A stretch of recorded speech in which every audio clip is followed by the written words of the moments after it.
എത്ര ഉംറ നമുക്ക് ചെയ്യാം, പൈസ മുടക്കി നമുക്ക് മക്കത്തും മദീനത്തും പോകാൻ പറ്റിയില്ലെങ്കിലും സുബഹി നമസ്കാരം കഴിഞ്ഞ് അവിടെ ഇരുന്നു കൊണ്ട് അള്ളാഹുവിന്റെ പരിശുദ്ധമായ ഖുർആൻ എടുത്തു വെച്ചൊരു 10 സൂറത്ത് പാരായണം ചെയ്തു, കയ്യിൽ തസ്ബീഹ് പിടിച്ചുകൊണ്ടിരുന്ന് കുറേ ദിക്റുകൾ പറഞ്ഞു, അസ്തഗ്ഫിറുല്ലാഹ് പറഞ്ഞു, ലാ ഇലാഹ ഇല്ലല്ലാഹ് പറഞ്ഞു, സുബ്ഹാനല്ലാഹ് പറഞ്ഞു, ഒരുപാട് ദിക്റുകൾ പറഞ്ഞിട്ട് സൂര്യൻ ഉദിക്കുമ്പോ എന്റെ പ്രിയപ്പെട്ടവരെ 2 റക്അത്ത് ദുഹാ നിസ്കരിക്ക്, നിനക്കൊരു ഉംറയുടെ കൂലിയുണ്ടെന്ന് മഹാനായ ആദരവായ പ്രവാചകൻ നബി മുഹമ്മദ് മുസ്തഫ.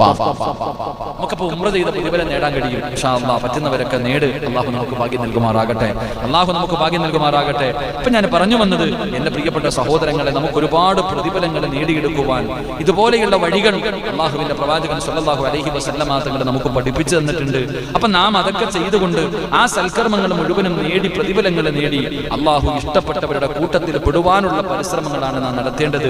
അതുകൊണ്ട് നമുക്ക് ഈ മാസത്തെ ആദരിക്കാൻ കഴിയണം, ഈ മാസത്തെ ബഹുമാനിക്കാൻ കഴിയണം, ഈ മാസത്തിന്റെ മഹത്വവും പവിത്രതയും മനസ്സിലാക്കി അള്ളാഹുവിന്റെ